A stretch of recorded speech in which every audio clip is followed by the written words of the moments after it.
Kia ora guys, good evening, welcome back to the Black Jersey. My name's Max and I'm the host of this channel. A big thank you to my 7 patrons over on Patreon, and we're going to jump into a bit more of a political type of video today.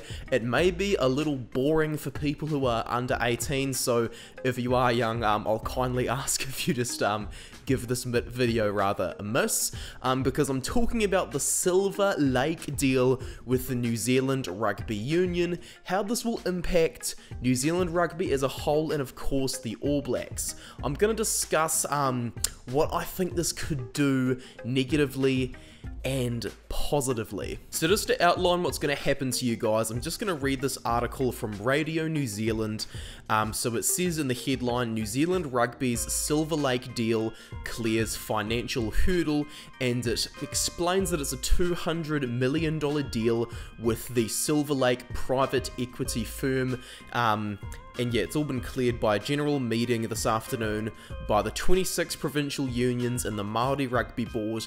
They've all voted in favour of the deal. The last piece in the jigsaw, the New Zealand Rugby Union needed to get the deal across the line. The proposal was approved with 89 votes for and 1 against.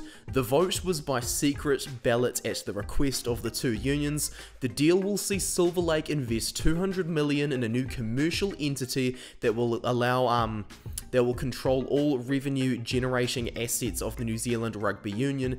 The entity would be called Commercial Co and remain under the control of the New Zealand Rugby Union, so I'm all for that, because when it comes to politics, I'm more in favour of free market capitalism rather than corporatism, communism or socialism, because I think that allow people to do what you want and whoever creates the best product wins. So because our Commercial Co is going to be run by the NZRU, I'm definitely more leaning towards that.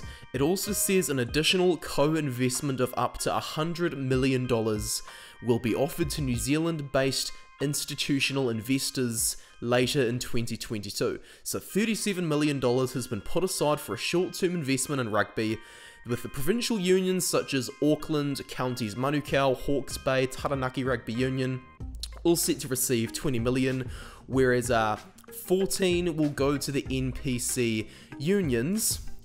So yeah, obviously that's the boards, the local clubs, things like that, and 6 million to the Heartland Union, so places like South Canterbury, North Otago, Ngāti East Coast, unions such as those will be receiving the $6 million each. The Māori Rugby Board will also receive $2 million.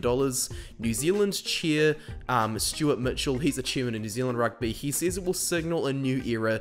This is a transformational moment for rugby in Aotearoa at every level of the game, and will enable us to move forward, take change and take advantage rather of the massive opportunities in front of us.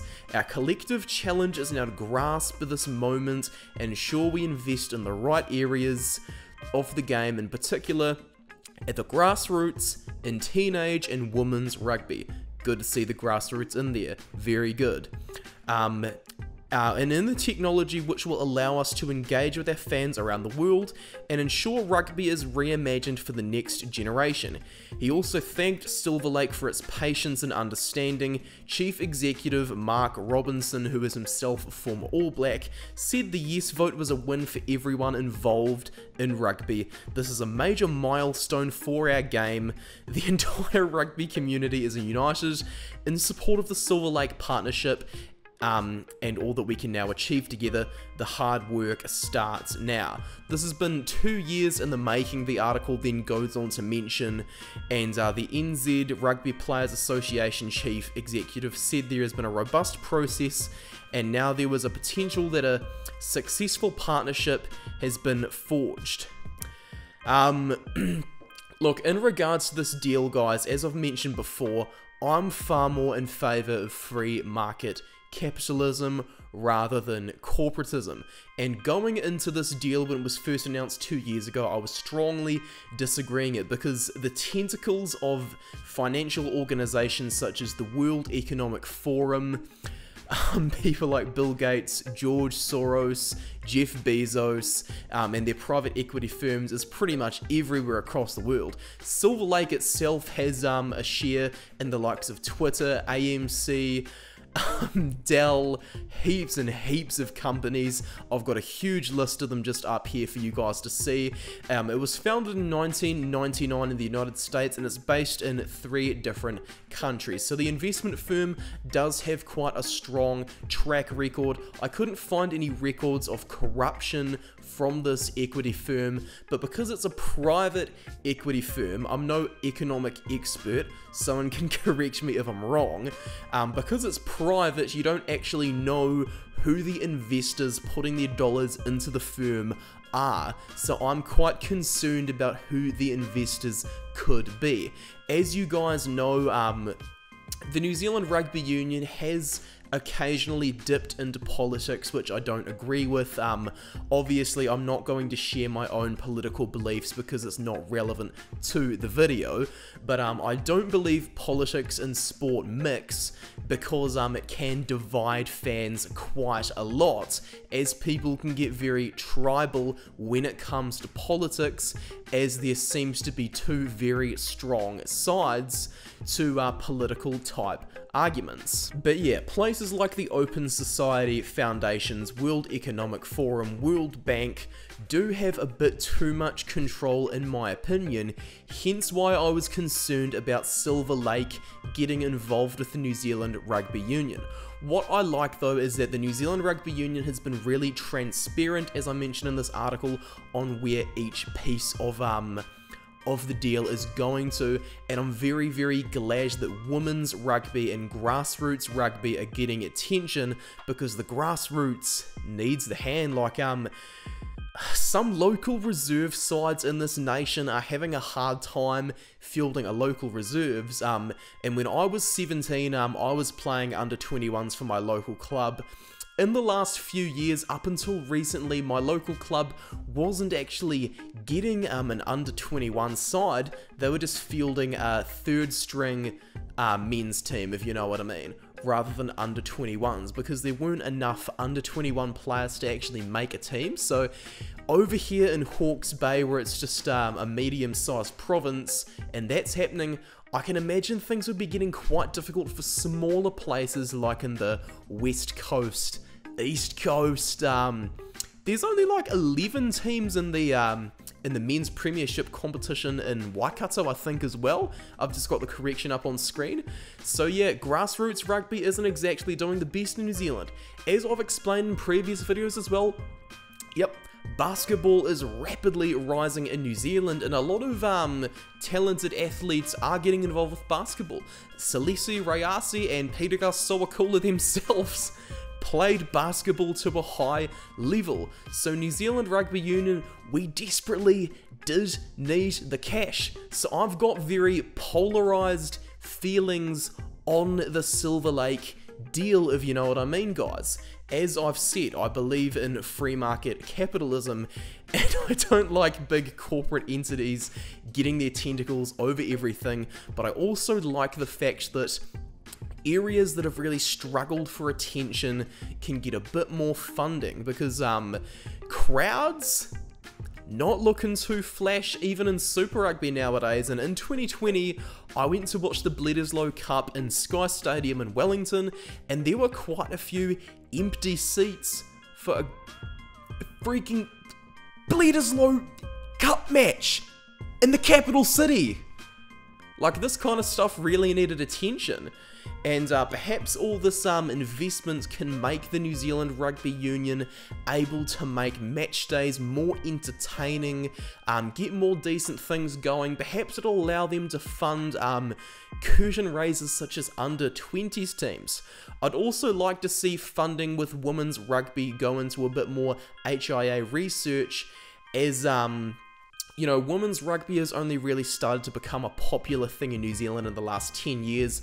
I don't believe women's rugby has become too profitable either, whereas the NZRU ran at a loss a few years in a row a few years ago as well. So with women's rugby, I do think it would be great to get more athlete treatment involved, as it's only just starting to become professional, and I'd also like to see women's rugby perhaps get a chance to be a curtain raiser for men's matches. Like if the Hurricanes, for example, just off the top of my head, are playing against the Blues at Eden Park, why not get the Hurricanes women against the Blues women as a curtain raiser? And why not get like maybe some under 20s as well? Create double headers, do all this kind of stuff.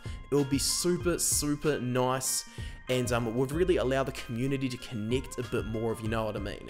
Getting more referee funding for local unions as well will be really good, because I've noticed that places like Bay of Plenty and Hawke's Bay have had a bit of trouble sorting out referees. So again, this money can be put to very good use.